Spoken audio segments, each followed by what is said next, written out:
Oh, goodness me. They've got everything. I started this because I had 3 boys playing in it. Chris was only 14 at that time. But And they featured fairly prominently. Good mark by Fleming. He's emerging. In fact, it's prime.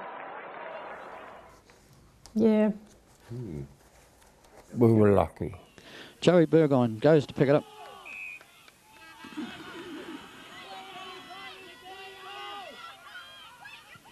This time Prime picked up the ball, plays on very quickly, given advantage, and Prime goes on and kicks a goal, and Tasman's starting back to 4 goals. Well, we must go and talk to Chris. don't know. Oh, I'm just standing. I was wondering what the fuck I do with my stool. I'll just stand here. You sure? You can grab a selfie if you want to. Pretty comfortable, actually. Tell me about how you came to Tasmans, because obviously you were recruited. Tasmans, 1989, played at Ports. Had a decent year, and a couple of the Tasman blokes contacted me. I reckon it must have been December. I reckon we were during harvest, and they came up Saturday at kitchen table with Mum and Dad. Tom Milton was maybe one of them? Tom was one of them. I actually can't remember exactly who it was. They came and sat down with me. As I said, at Mum and Dad, I was in 89, so would have been just turned 19. And said, look, this is what we'd like you to come down and play for us. My brother-in-law, Shane, had played for him like the previous year, playing B grade for him. So we had a bit of a family connection there, and I probably hadn't formed ties with Port, so I hummed and hard for a bit and said, yeah. New club. New club. A couple of other Lincoln clubs approached me and I spoke to them. And Who were they? Marble Range. Yep. They took me out for... Obviously always been interested in good country footballers. Yeah, look, and I went out there for an evening and, yeah, then ended up signing up with Tasmans. Yep. Yep. Which you didn't play for free. It was money was okay then. Or? I don't expect you to tell me how much, but I think I was getting fuel money, which was I think $20 a trip down. I was training 2 nights a week, so you know I'd get maybe $40. Plus, I think at that stage we had match payments if we won. Which you didn't win many that year. 1990. 90 we didn't make the finals. No. Yeah, so yeah, I was getting a little bit. But it wasn't like you bought a house or anything. No, I got a bit of fuel money. And, they offered me $5 a goal. So 1990 I was getting a little bit of money. They seemed to give me my cheque on a Saturday night, and it seemed to get cashed at the bar, and a lot of it stayed there. And I think you actually topped it up fairly well out of your own pocket. Possibly crispy. Yeah, look. Yeah. We, as I said, as a 19, 20-year-old, we enjoyed our life, and there's a good bunch of kids. And you did okay in the drink sprints, actually? I don't know about at that stage. I had a little bit of success at the drink sprints, which caused a bit of grief later after leaving Tasmans. I think, I'm not sure if it was 92 or, yeah, one of those years. Yeah, but Eastern Air was playing in the 3 o'clock game on the Monday. I think I kicked 1 goal 9, but I did win the drink sprint on the Sunday with 22 or 23 schooners in an hour and a half. So your place in history is assured at least. Well, yeah, it got beaten a couple of years later, but there was a thing go out soon after that the Eastern Air boys weren't allowed to go to the drink sprint on the Sunday. Because basically they could out-drink everyone. Well, it was a little bit. I think I was one of the better ones on the Monday because I got to bed at 4 because I was done. But that Monday football, more like it's a bit traditional, isn't it? Oh, look, it is. It's particularly the early game. Oh, the early game, yeah, but we had the 3 o'clock game, so you had plenty of time to recover. Yeah, but there's lots of sore heads on the Monday, isn't there? Yeah, and well, back in the day at least. I guess if you were playing the 9 o'clock game, you're out of the comp. That's what I mean. So, they were pretty sore heads. And sometimes that meant it was hard to get yourself up and going for those. So there's certainly no reason not to go out for a few on the Sunday night. Oh, we all look after our body. Well, not if you're going to play the 9 o'clock game. Big crowds. Oh, look, we had good crowds. I was watching a bit of footage you dad of the Tasman South game there a week or 2 ago, and I don't know, they could have been sitting under shade cover, but there's just not heaps of there. So. And that was the day of their 75th anniversary, so that was an extra crowd. Yeah. Of course, I was at Tasmans when Chris first came to Tasmans, when he was, 19, I think? Yeah. Oh, was he that young? I think he was only 19, and he kicked 100 goals that first year, I think. I He might be. kicked 100 goals in the B grade last year. I heard in 10 games. Yeah. Yeah. I think he's going to give up soon, I hope. You'd reckon that eventually he will give up? I think he would have if he'd got his 2000s before this year. Yeah. He had 2 goals to kick. Well, I believe that retirement is compulsory at 75.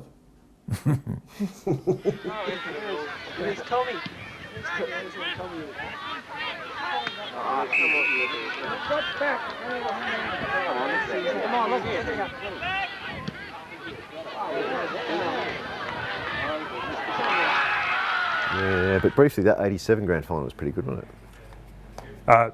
Which one? 87 grand final, the one, well, Port Neill, 87, when Cleve were undefeated, and Oh yes, that 80. they were undefeated. Yeah, played them at Rudell, I reckon. No, you played them at the peak in 87, because I've got the video. Oh, 87, I was thinking 80. We're about to show you. There you go, 87, which you found, of course. Yes, yes. Which was handy, because it was lost.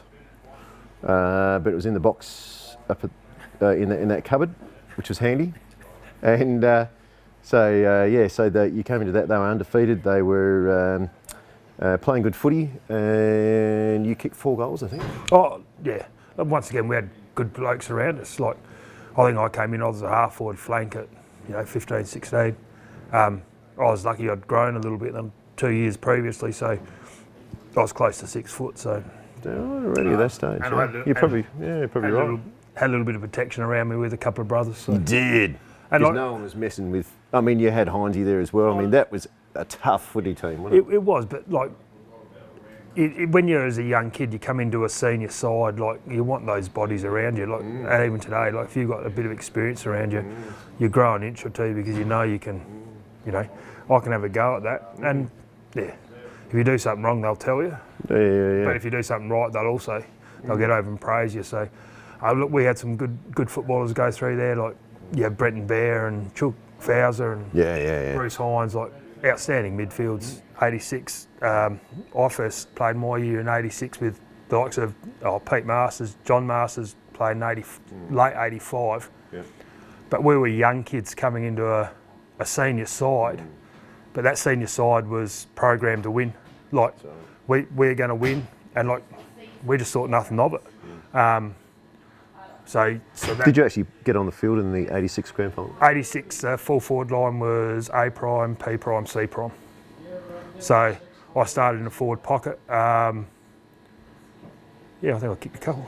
4 in 86. 86? Yeah.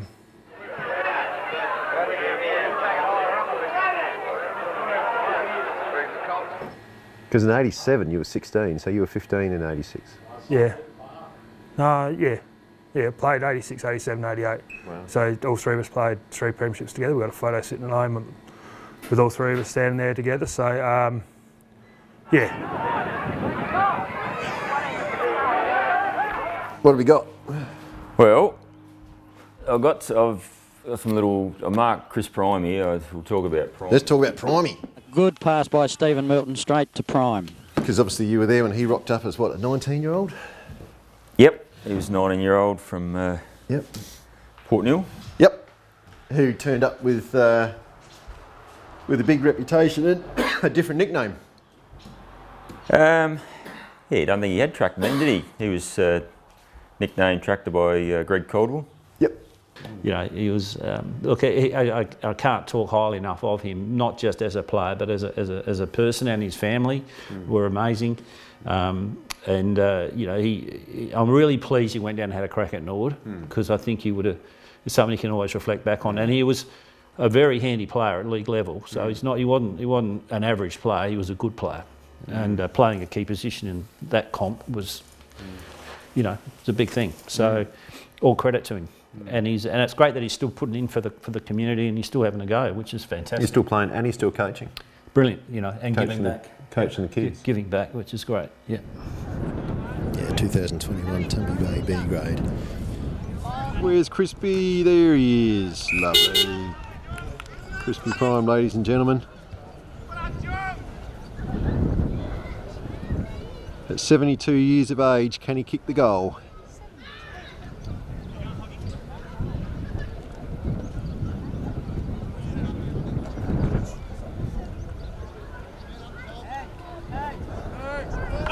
No, he's going to pass off. Oh, nice. Ooh. Now that is a pass and a half. Play of the day. Take notes, lads. That's how it's done. Beautiful. Oh. Yeah, got to keep it away from the camera, please, boys.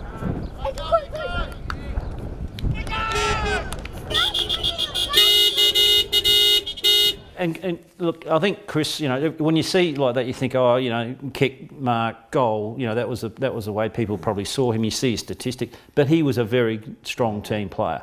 I mean, he'd feed off. He would open up, but he would block and.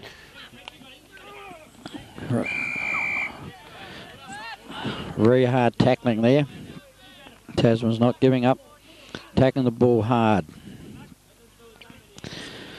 Umpire throws it in. Miller's in ruck against Warrior. Miller in front, gives a Twiggy handballs it down to Lewis. Lewis handballs across to Montgomery. Montgomery with a long kick straight down. They set themselves. Lewis trying to get top position. John Cock pushes him out the way. The ball hits the ground, picked up by Brecker Penry. Loses it, picked up by Lewis. Lewis on his left foot, kicks it around, looks for Prime, and a good pass finds Prime down in the forward pocket. Prime goes back, no, and he goes back. Now he goes for a short pass. Goes for a short pass to Rowett.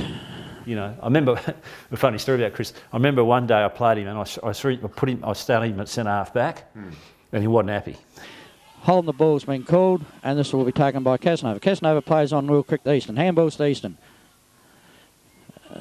Colwell's got the mark. He kicks it straight on, and this time Prime leads out real well and takes the ball on his chest. But I just said, you know, well, you know, sometimes you got to mix it up a bit just to keep it fresh, and you know, but.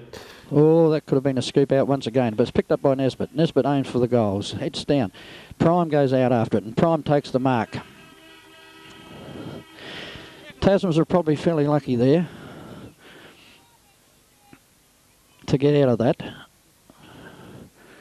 Prime lies it up, has 6.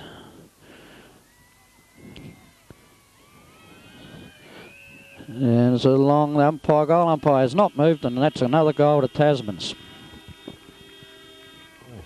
So not all forwards? No. I played all my junior football back. Yeah, really? Chris started off in the back pocket. Is that right? How long do you stay in the back pocket? A lot of Colts. He could always kick a long way. Yeah. It's another He goal can kick a long to way, Chris right? Prime. That's his second for the quarter. He's a pretty good kick for goal too. He done very well when he played with Norwood too, actually. Kelly pushed the ball forward. Hamilton, a good defender last week and playing a pretty handy game today. Now it's McIntosh. What can he do? The champ goes wide. Prime. Prime's got it. Dirty out with the breeze. What a beautiful kick from Macca. Oh, we had a look, and Prime had led to the absolute perfect spot. It was useless going to the other side. Macca on the left foot, running with the advantage, and just looked away, and Prime put himself in the ideal spot. 3 goals, 2 and 1 out of bounds on the full. Make that 4. The big fellow pops it through. They advance now to 4 goals, 4-28. Trailing Glenelg 6-5-41. We're 17 minutes into the second term. We've seen a lot of Chris Prime this year, and he has been excellent. Is he good enough to play AFL footy? Well, I would say that no, not at this early stage. I don't think perhaps he would. He's strong enough, but I doubt that he's perhaps tall enough really to hold down a consistent position in AFL football. Beg your pardon? There's been some of the talk that he's worthy of it. Well, perhaps so, but then there's a lot of players in that category too. But no, not at this stage. I don't think he would be. Love to see him have a go, Nipper. So would I, but when he played for us, Chris, just regularly he's being sent off. I don't know why. Ball is pretty tough. It's all a bit of show out there, but it's going to cost the Redlegs 50. Have a look at this. That'd be a nice conversation too. He's not reciting poetry, Neville. Literal giant, and Prime having the last say at Glenelg Oval. But he got sick of it, so he moved here to Tumby Bay and won the male medal first year. primed to line up, probably 40 metres out. Probably in the slot for a guy like this. He's kicked a heap of goals this year, and this shouldn't be any different. Lining up now, he's kicked it straight as a die. Tumby get the first major on the ground. It's Primary's 137th goal for this season, 136 right up to this game. So he started off well in the grand final of 2007. Yeah, I was just going to say that the crying shame about with Crispy is that, you know, as we lost players from up here, moved away, etc., and more and more got put on his shoulders as well. And then, of course, when that was happening, opposition was just belting him behind the ear and things like that. And I don't want to be derogatory against umpires or anything, but it wasn't looked after. So in the end, he'd snap and lose his bloody temper, and you know, he could have done some bloody major damage. And so at times it was self-inflicted. At times.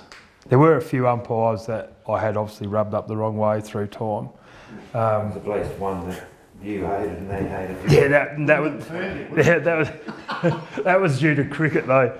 Yeah, I think I gave him a send off at cricket, and Gavo was keeping, and Pete Forrest was in first slip, and they were just cacking themselves. And then they thought, well, maybe we've gone a little bit far, but yeah, no. Vanby and I, there was no love lost there, and I used to win on the cricket field, and he used to just roll me up on the footy field. And I shouldn't say this, they were the days when umpire would give the all clear, they'd go to the thing, and they'd always run backwards. Great thing about being full forward, you kick your goal, you turn around, you clap your teammates. You do it right behind the umpire, they're going to go straight into you. So you can make contact with them without doing a thing.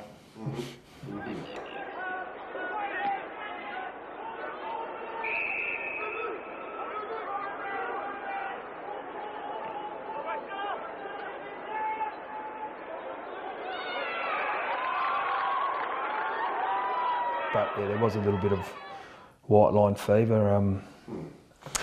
You remember that trip to, I think it was Kimber? You must have got a ride up with me and the old man. And on the way up, my dad, he's saying, now, Chris, you've just got to make sure you do the right thing today. You control your temper. Yep, no worries, no worries. Don't get reported. What happens? It gets reported. So there's an interesting trip home from Kimber. Was that the flashing light in the boot one? Yeah, I think it was the same day. Rudow's the one that gets me, the Evans boys. Mick Evans grabbed hold of me right in front of our coach's box. He had my arms pinned, and his younger brother come up and punched me right in the nose. The umpire was standing, who was a policeman, standing about 10 metres away, and I looked at him, and he was just smiling. And the bloke who punched me when his brother let go took off through the rail. Like, no shit, hit and run. Like it's a tractor. You hit a tractor, you're going to run, but yep, give Crispy a clip around the ears. Crispy turn around, fucking, he's off over the field, gone. Run off the field, yeah. So what happened? Let's see. Around the back of the club rooms and come in by their coach's box. Oh, I've never seen anything like that. He just, boom, jumped the rail and ran away. Chris started chasing him. Yeah, I copped a little bit, but yeah, and I said to that umpire later, I said, well, if I'd punched him, you would have reported me. And he goes, yes. And I said, well, why didn't you report him? You're big enough to look after yourself. So...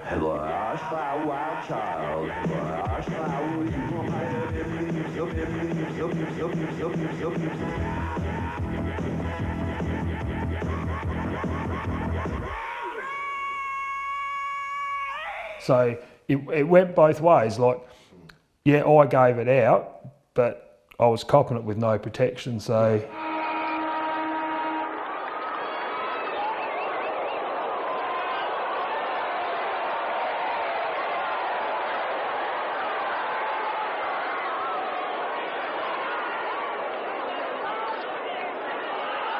but it's significant, that goal kicking list, isn't it?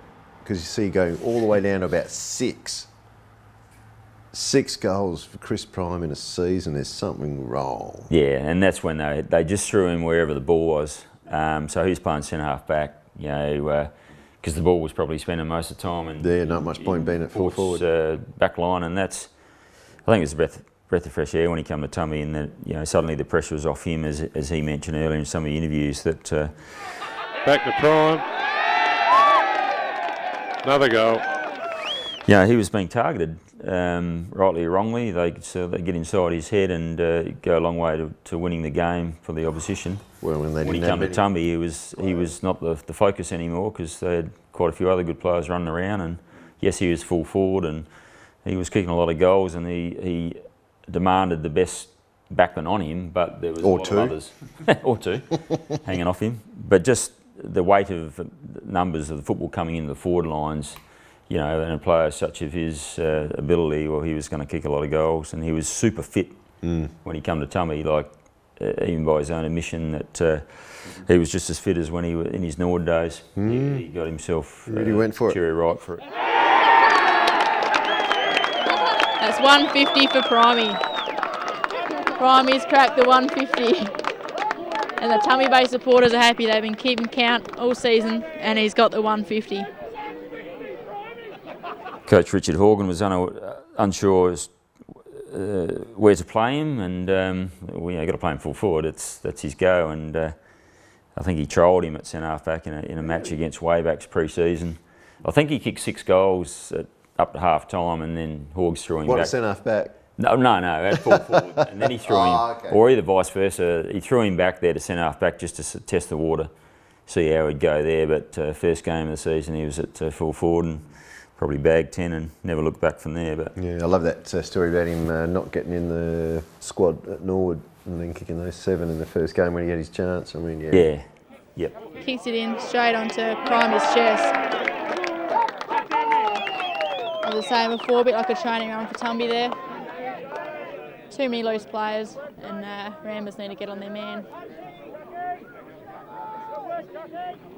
That's where Primey likes him right in his chest, and it was a good delivery by Jared Kemp.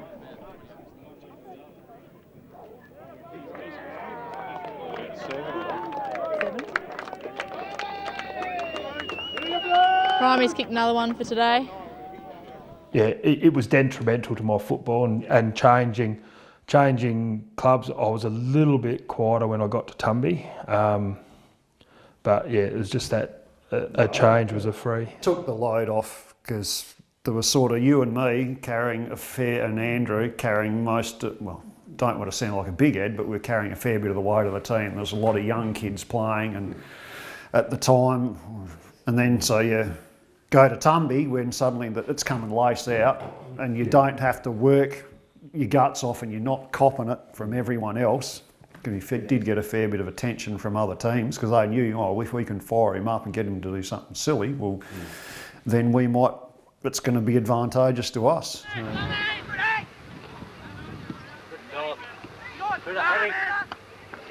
on, runners! Come on, Darren!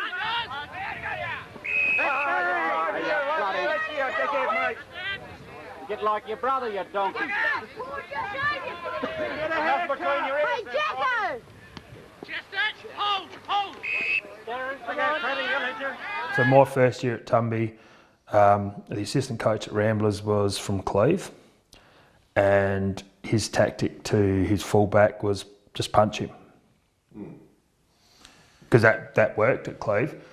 Problem was, when the ball's coming in 6 or 7 times, 10 times a quarter, you can punch me because I'm going to get the next one. Yeah! And again, Coach seems to be dominating quite strongly. Out the side, letting again. A couple of fumbles, but he had plenty of time. Back to Michael Curtis, who's come back onto the ball.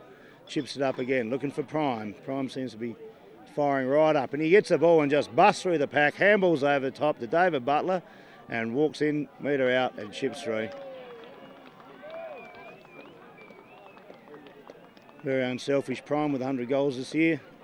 Showed it again. And so it didn't work. It was a whole different attitude. Yeah. When he got to Tumby, he had a very good centre line. Oh, he had Curtis. Yep. But Hunty was there as well, I think. He's pretty good too. And fucking they'd just feed him. It's like a fucking big pelican there, just gulping him up, and he can kick straight. So he got it. That's it. Show over. Reed takes the ball, runs clear, goes to prime.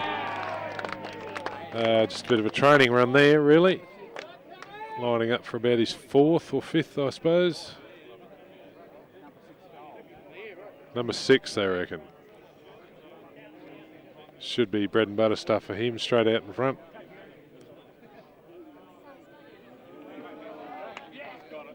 And is. Yep, that's a good goal. Yeah.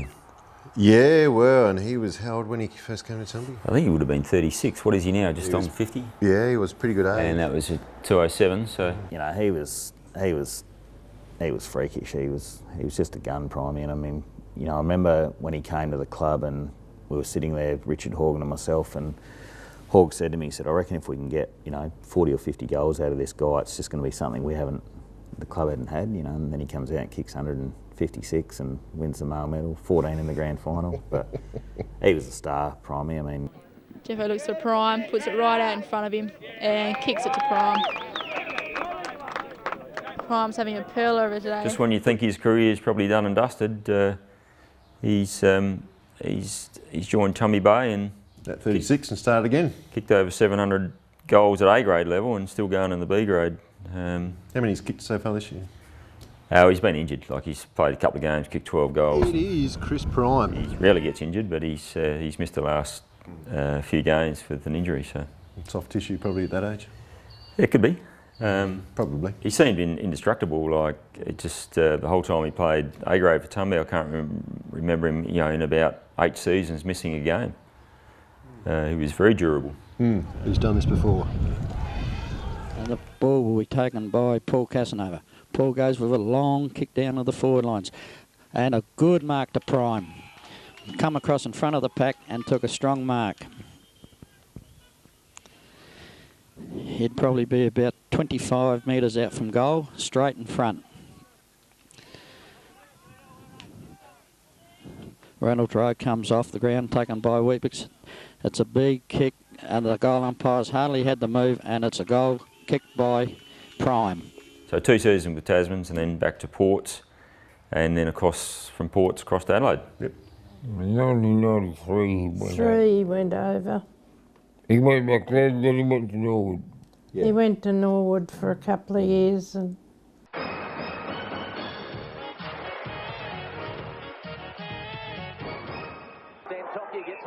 This time he goes toward McIntosh, who's about 75 metres out on the left half forward flank. Gets around Taylor with ease. Long kick, giving his forwards every chance. At the back is Prime. Now what's happened here over the shoulder? And Spear to get the relieving free kick. Prime can't believe it. I love to see big Prime, aggressive, tough at the ball. Kicked a lot of goals. yeah, he did. He come second in the goal kicking over there. 3 down there for Thompson to beat, but he does well. Hand pass to Prime, and Prime has drilled it through. He won the first he was there, I think. First year he was over there. He kicked another bag of 90 odd in his first season with Nord. He had a good time. Did his thing, came home, back on the farm. Thanks and then very much. Well, you had 3 years at... 3 years at Nord. And, oh, look, what was your expectation when you went over there? To be honest, I didn't know. To play a game of league footy, probably. Well, as the story will go, like, a week before we started that year, I think we had the bye first up. Neil Craig took 30 blokes out to Elizabeth. That was the 30 in his squad for the first game. I wasn't in that 30. And I rang Mum and said, look, I didn't have a job at that stage. I wasn't really enjoying Adelaide because I wasn't working, so you're doing nothing. And I said, look, I've had pretty much enough of this. And she goes, I'll just see it out. You know, get in, play a bit of footy. Comes to Prime, he got it from Kelly. I reckon on the Tuesday and Thursday night, so Mark Ducker did a hamstring and Anthony Pieri broke down, so I went from not being in the top 30 to lining up at full forward in my first game 7 days later. And you kicked? Kicked 7 on debut. First mark, Craig Barham took the ball out of the middle, hit me on a half forward flank right in front of the keeper's bar. That was it. And I'm going, oh, it's not too bad. Kicked 7, I think I kicked 2 the next week, got dropped, and played the rest of the year. Fantastic. Finished the season, I'd play Saturday and not be able to walk Sunday. I'd train for half an hour Thursday night, play, and same through, and had grown up at the end of the year.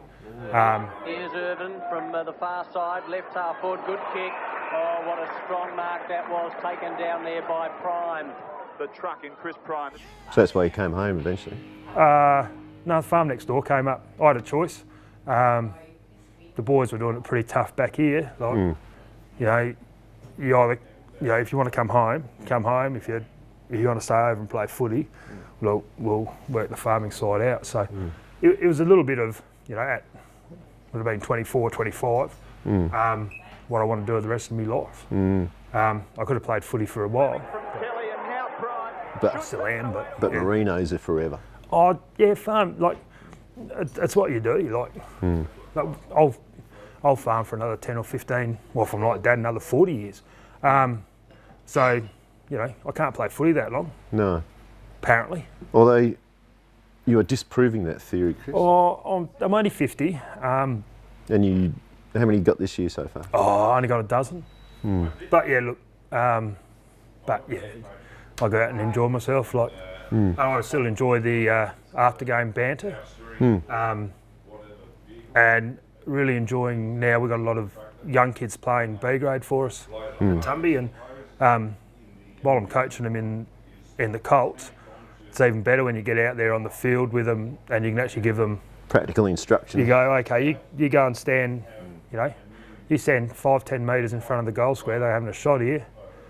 When it comes to ground, you're right there, you're going to get the crumb. You show them a result. Yeah. And they get a result. Or you go, I'm going for a ruck contest, and I say, well, look, you go there, and I can get my body in the right spot to bring it down to them. So they're learning, like, it's on the job training. You can tell them as much as you like, but when you get out there and you get a few senior blokes around you, you can actually really demonstrate what you're talking about. You've got to get back here, or you've got to stand there, and the border's going to come. Yeah. Bang! There you go. How was that? There you go. And they learn from that. So, and there's a lot of footballers that are still doing that. Like, and it might not always be playing, but you know, a lot of the guys like Chompy Masters coaching the juniors up here, or and like you keep putting back into clubs. Like that goes back to the warm into Port Neill days where, you know, you look through the people that are running the club, the kids of those and the grandkids of those people running that are still doing it. Still doing jobs in the clubs. Like they've been president. They've, you know, because your mum was treasurer. Dad was secretary. Adrian Masters was president. So like, I mean, David Master was always involved that way in either cricket or football. So that, like, and that you teach that to your kids, and we're trying to get that now with our Colts at Tumby. Like, you know, they play footy, and some of them are playing senior footy. But if you're not doing that, you're boundary umpiring or running water. It's it's more than just playing footy. You have to be involved because there's getting less and less volunteers to do jobs. So it makes it tough. Scott Burns gets it over the top to David Burns, his namesake, but a different spelling. Thumps it towards the goals, and typically it's offline. This is O'Leary, as Mark mentioned, has stayed in that forward pocket. Fleming over the top to Prime. Prime walks into an open goal, and a belated third for the big chunky full forward. Big Norwood get pumper. there 8. Sorry, Stephen. Big pumper, they call him out of the parade. And that's his 100th goal for Norwood, and after a great debut year last year. A bit slower this year, be a bit disappointed in his form at the moment, and so with the Norwood Football Club at this stage. What do they call him? Big pumper. Could you explain that? Well, I can't actually, Mark, because at training he wears big, I think it's a green Guernsey with big pumper written over it, so we'd have to ask someone out at the club. He just didn't know what he was talking about. What was the true story? So, like I was full forward, and I was tracted. Twiggy Cordwell coined that phrase at a training down at Tasmans, like pre-season, because you know up here pre-season starts in February, down there pre-season starts, oh God knows when it was. November if they're serious. Yeah. And then we were running along the foreshore doing sit-ups with medicine balls, and started calling me Tractor, and it sort of stuck. Yep. For a fair while now. So yeah, no, the commentator just got that wrong. I think he just got a bit overexcited. Like, yeah, I was Tractor, and Anthony Pieri was the other forward, similar build. He was Plugger. That was, I don't know where the pumper came from. Decides to go for a short lead. Goes to Colwell. Colwell takes it. Goes back for his kick. Tasman moving around well. It's a long high kick down the centre. They run up, straight through the hands of it. It was well taken there by Troy Sargent. He marked the ball and picked the ball up, and with a real good pass, picked out. Chris. Yeah, Chris, Tractor. He's still playing. Apparently I think it was last year, he played 10 games at B grade and kicked 100 goals. Yeah, something like that. Well, that's chucked out of the pack by Curtis and got away with it. Prime's on the lead again. It's all getting a bit clinical now. He's fading for the pass off, but it won't happen. He's going for goal. He's passed it off.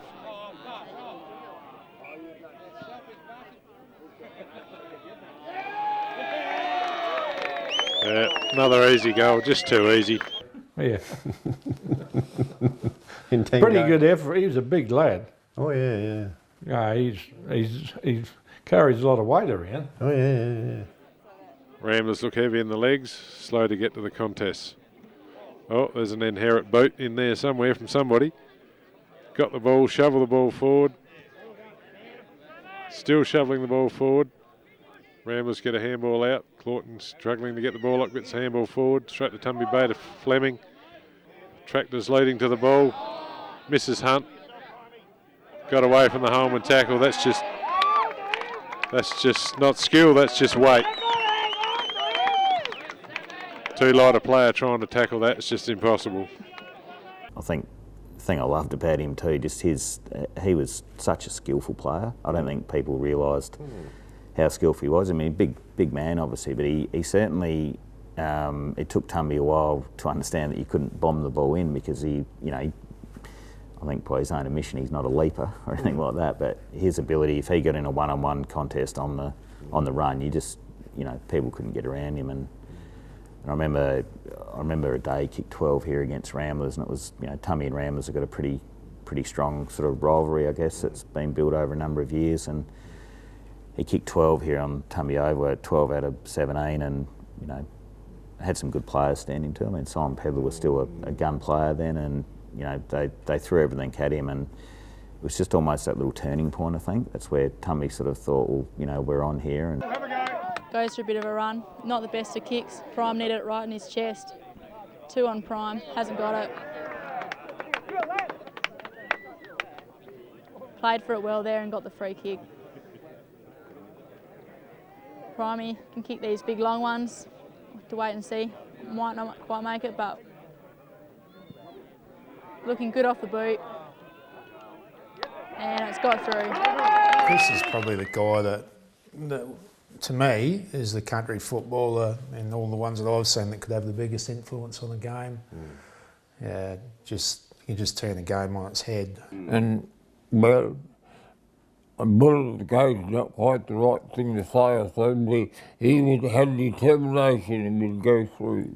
Craig McLeod with a long kick in, and a good mark taken by Prime. Prime turns around, runs straight in and kicks a goal. That was very well played from Troy Sargent. Why'd you leave Tasmans? Well, we'd had a pretty good year in '91.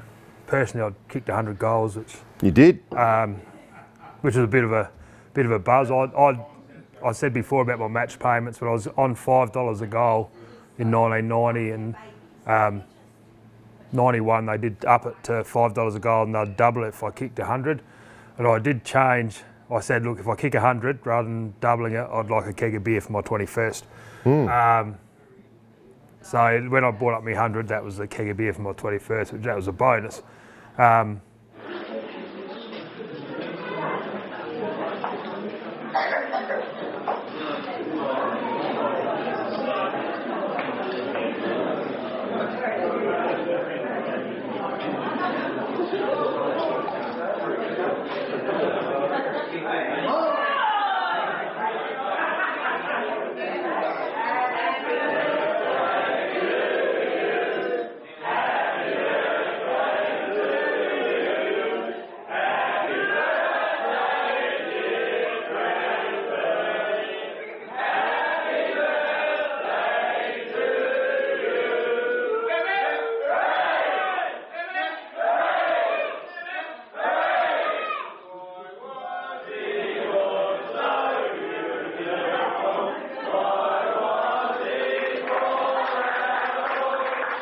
But yeah, look, a pretty handy year. And at the end of the year, like my oldest brother had been given he'd taken on the coaching job at Ports for 92. Yep. Tasmans made it pretty clear to me that they wanted me to stay. They came up with a 3-year deal for me in 92. So at the end of 91 for playing 92. Yep. It was 12 grand over 3 years, which in probably today's terms doesn't sound like much. That was a pretty big deal back to a 20-year-old in 1991. I hummed and hawed. And buy a car with that. Nugget gets them picked up by Michael Casanova. Michael on his left handballs across goes back to Steve Milton, does a turn, back to Wheatbrick. Wheatbrick with a left foot kick, he's just come on, it's gone right down to the forward line where it's marked by Prime, and Prime makes no mistakes and kicks it right out over the trees. And that was a very quick reply from Tasmans. You know, when the oldest brother and the bloke you work with coaching, it makes it pretty hard. I think they even approached Peter about coaching Tasmans 92 to keep you there. To keep me there. So in the end, I think me leaving won them a premiership. Like 92. Well, they won a premiership. Yeah. Feggy came in. He played full forward for him, and He goes up under his left foot. It's a long left foot kick right down the middle. Up they go, and it's a good mark to the Tasman coach, who's probably 40 metres out in front, directly out in front. Steve Figgett puts the ball down, lines up, taking plenty of time, taking lots of time. The players have all dropped back. Comes down, he's going to kick from about 40 metres. He's done a drop punt, and it's good and a straight through, and that's 2 goals to Tasmans in the first minute. Tasmans now lead by 2 goals to 0. Yeah, I've been a bit of a curse for a few clubs, like because as a key forward, like your job is to kick it to me. So they relied on you. A little bit. I think 91, I kicked 119. Steve Milton was second with 19. Should have been a free kick to Tasmans. There was a handball by 2 handballs now to, and that was a real good goal to Stephen Milton. You just need to spread them a bit more than that. Yeah, that's right. So yeah, look, they made me a pretty good offer to try and stay, and it was pretty hard to say no to. But you said yes to your brother. So. Oh yeah, and like when you work together, it makes it pretty hard. Like we've got by now. I work with obviously 2 brothers and a couple of nephews, and they're only a couple of years ago. My brother was assistant coach at Air United. I was at Tumby, and Caleb and Peter were still tied in with Port, so we were sort of spreading ourselves around a few clubs. So it is hard, but it's a pretty good draw to go back and play with family. So when you get the opportunity, you do. At the end of 92, obviously the opportunity came up to go over and play in Adelaide. Burton at half-back, and McIntosh has got him magnificently done by the veteran. Kicked off the ground, back to Kelly. A chance for Norwood to go into attack again. There's Kelly's kick. It is a long one. Ducker wrestling down there with Delaney, and also Phillips. A chance for Rowe. Already had a couple of touches. Here's big Chris Prime. Oh, don't tell me! He's kicked it! Absolutely magnificent. Great start, Norwood. 1-1. The Magpies yet to score. Chris Prime has 81 goals for the season so far, and now make that 82. The interesting thing about him is that you'd expect with a frame like that he would be taking big, strong, body-to-body marks, but really his agility for a man of his size is something else. Just watch as he pulls it inside, plenty of poise, holds it up, the check side punt, Norwood first blood. Got approached after an EP game at Crystal Brook. Port Adelaide wanted me to go over then and there, but I guess I was 21, so I was wise enough to say, well, hold it. I know I'm not fit enough. If I'm going to play, I need a full pre-season. North Adelaide approached me just to talk to them, and Norwood invited me out for 2 weeks of training. So went out for 2 weeks of training, and geez, thought I was a little bit fit. I'd done a bit of work, but yeah, we did a 10K first up, and sat down there and I was pretty sore. And Neil Craig went past me and just had a bit of a smile on his face. He said, "Oh, it's not country footy now, is it?" Although scoring first semi-final. Chris Prime's goals early in that first quarter and finished with 4. It was a good effort from the big fellow. Yeah, it was. It was difficult because the wind was a lot stronger early, and kicking into the wind was very hard, so he set it up for us. David Christie speaking there with Michael H. Norwood through to the preliminary final next week, and of course Glenelg out now for season 1993. Because I didn't fit into the box, I wasn't that bloke that could run a 4-minute K, you know, run 10 Ks, do this, do that. Yeah, I was a bit of a project player. Well, you didn't fit so much in the science of modern football, but you're a footballer. You remember? I was a footballer, but he, you know, and that was the era when we were starting to go through, like, you'd have 90 blokes out there, and like they'd chop them. If you couldn't do this, you couldn't do that, you were out. And like Phil Gallagher filled me in later and said, like, you were a project player. No, he's taking a while. He might well do so as well. It's another leadership role from him, though, isn't it? 14 and 13 today, and more than that, his voice is always very good. His leadership second to none. Good kick by McIntosh up in front. There was Prime, tries to get the hand pass. Now that was very clever because he waited and waited, and now Patterson, and he's looking for Baum. Oh, the 30-year-old's got it. He can wrap this up. You know, you look at the AFL now, and it's it is all numbers. But there's people that get in. You look at the Sam Mitchells and those guys. Caleb Daniels, that's 4 foot nothing. Just their weight of numbers is possession. They do stuff other people can't. Like, and it's not necessarily running X distance in a certain time. It's actually being in the right spot. Footy's a pretty easy game. You get the ball, give it to a teammate. But he's a big bloke. A very big bloke. And he'd be twice 3 times your size.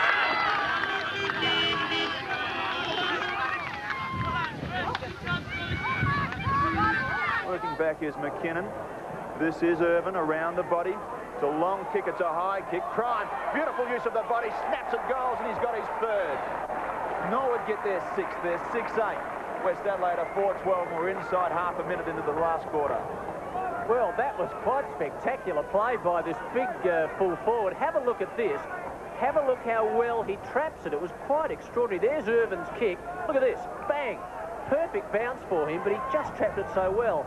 And he was directly in front and banged it through. 3rd goal, and what a critical one. I reckon last year he played here, they made him vice-captain, I reckon, if I remember rightly. Yeah, he was a bit of a hit over there, I think. Central's defence has been very, very good. Back with Hyde. The further this game's gone, the more impact he's had. Great mark by Prime. Just every now and again, he does something special. Doesn't he use his fair share of lycra as well? That's a big frame. the lycra Guernsey, that's probably something that should be touched on. Oh, look, it was... Because that was tight. It was meant to be designed. It was designed it wasn't tight enough for some of us. It was tight enough for me because I had enough... muscle to fill it. I think it was my 6-pack showing up my... It was. Yeah. It was your massive 6-pack was really showing through that lycra. So there's a couple of us big boys that probably didn't suit. But it was the first, modern sort of... Yeah, Neil Craig always thought a little bit out of the box. Was it a bit harder to tackle? Or? Oh, that was the idea, but it wasn't quite tight enough. Like, they ordered sizes, but really what had to happen was... Roy, you're this size. It's got to be that tight. A bit like a swimsuit, sort of. Yeah, so it's got to be a bit more fitted. There's a fair bit of backroom chant from the boys not liking it. You know, Stephen Rowe reckons he got a rash from it. I don't know if that was where Rowe got the rash or not. Or where it came from, necessarily. It's just one of those things. I think we wore them for 2 years, and then they got... When Craigie got gone, well, they were the jumper. Yeah. But I think he was only about 25 or something when he went to Norwood. Yeah. Went over there and kicked 185 goals. Only started at 25, 26. That's right, yeah. Played 3 years, kicked 185. And thanks very much. I've done my league footy. I'll go home now. Way he goes. But yeah, no, in Tasmans, he had a great year or whatever. He kicked 90, I think, that year. Yeah. Goes back for his kick. Kicks it down to the centre of the ground to Weebrick's. Weebrick's up and high, and a good mark to Weebrick. He goes back for his kick, and he's taken a good high mark. He now goes for a pass through. Oh, come unstuck. It's picked up by Louis on his left leg. Handballs across. picked up by Milton again. Milton straight down the middle of the ground and kicks it to Dickie Clements, who takes the mark at the centre half forward position. Went to have a kick, but now he's gone back for his kick. And he goes for a short kick past the Prime, and Prime has marked the ball. Ali Park supporters not real happy with that, but it was definitely a mark. Once again, distance won't be a problem. Oh, now the pressure's on. Pressure's on Prime now. Lines it up. Yeah. You remember that day out at Stanford when playing Lincoln South and Robert Giacomo was playing Lincoln South? Mm. And he came out and kicked 14 and Prime kicked 9 that day. Mm-hmm. Yeah, no.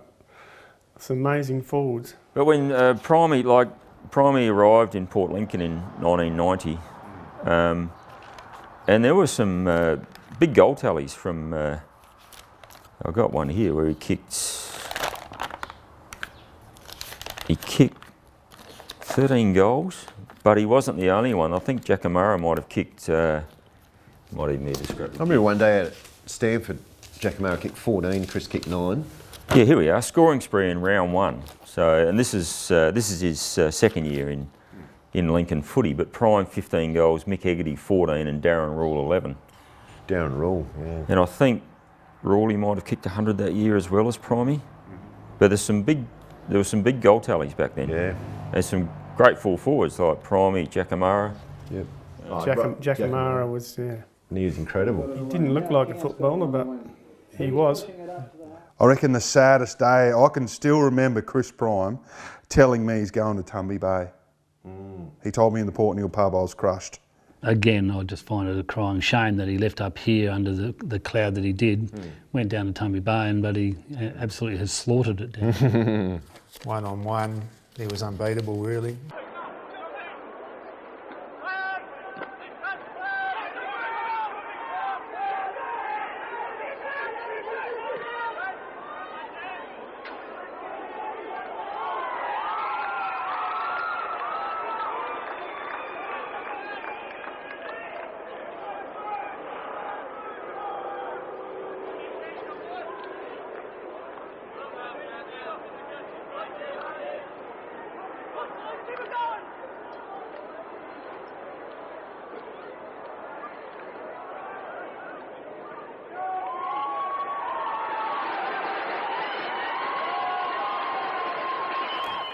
Like you said, all that, you know, looking that way and one-handed stuff and mark over here and then had such a beautiful kick. Anywhere, you know, 50 plus metres, you'd pretty much put it down for a goal every time. Great way. Yeah. Oh, come on!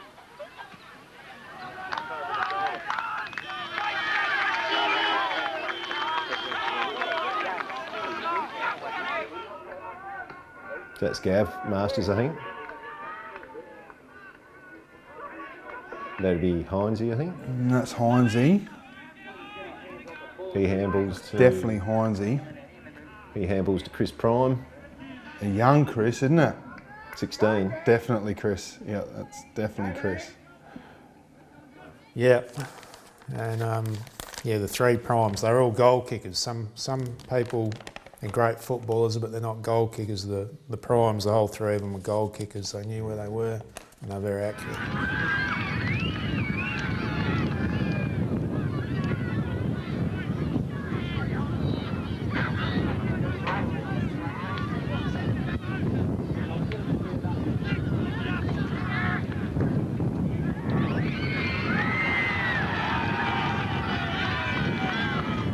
Yeah, so yeah, but yeah, no, he come with a reputation. I think he kicked 100 goals already for Port Neill. A couple of times season.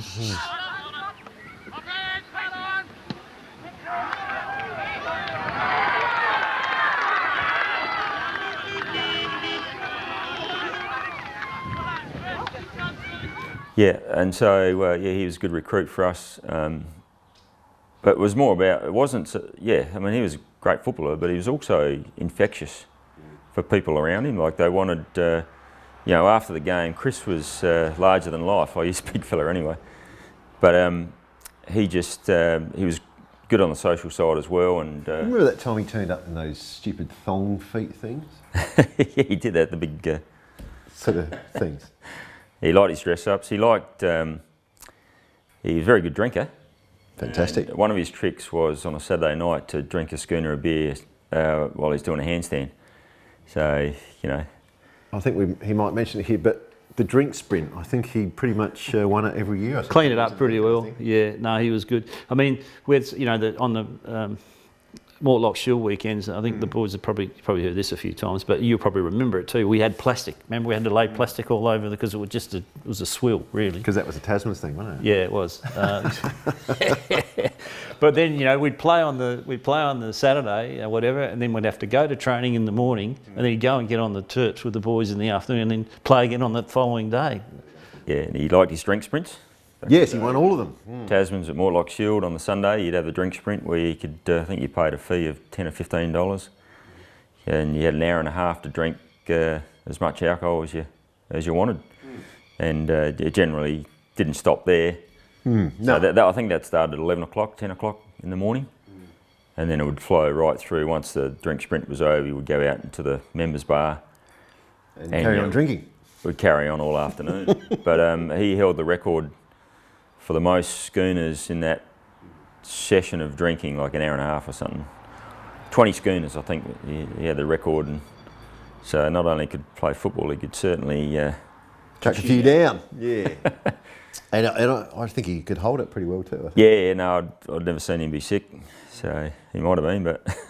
I don't think he ever got silly or violent or anything. No, he didn't. He was just a happy drunk. Smashed. He was just a happy drunk. And that's why he was good to be around, you know, like he wasn't aggressive. Just loved a fun time. He was always last one to, quite often I was with him, but we'd go to the Tasman and then we'd end up at Bodine's, the nightclubs, come out, the sun was coming up, and go home, have a big cook up of bacon and eggs, and he might have went back home on the Sunday farming or whatever. Sometimes he stayed on the Sunday if we had a club function or whatever. But where do you used to stay? We stayed at Gary Scholz's. Oh, really? Yeah. He had a nice house up there on the hill, and swimming pool, spa bath. Wow, fantastic. He had a games room, pool table, and one-arm bandits. So good barbecue area. So it was a good place to. He quite often allowed a few footballers to stay there on the week, particularly the guys up country.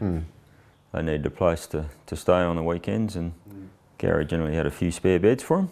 Fantastic. Yeah, he kicked 200 goals in 2 years there. That's he was only young. A couple of years later, he's gone over to Adelaide and carved out a pretty good career with Norwood and ended up being their vice captain. So come back here and dominated EP football for a long, long time. Kicked a lot of goals. So he was a pretty special player, Chris Prime. 2,000 goals, I think. Is that right? 2,000. I think I'm charged with keeping track of how many goals he's kicked in his career. So he's still adding to it. I've got a historian at Norwood that each year he says, "Has Chris retired yet? I want to do a feature on him." I said, "No, he's still going." So we'll just have to wait till he hangs up the boots, and then he can do a. Has got a final total. Got a final total. Picked up by Stephen Milton, and a good pass by Stephen Milton straight to Prime. So, you know, and a lot of those goals weren't captured in the likes of interleague matches and EP games. Even some of those tallies weren't recorded. So I think it's up around 2,500 goals, including, you know, all the clubs he's played for and all the association matches, and even his Norwood, you know, kicked in excess of 200 goals at Norwood in reserves and league. So I guess he would have, because he had 186 league goals, so obviously he would have kicked a fair few. Played a bit of Resi's football as well, so yeah, it's over 200. Just an awesome achievement. I don't think it's matched, definitely not in South Australian country football.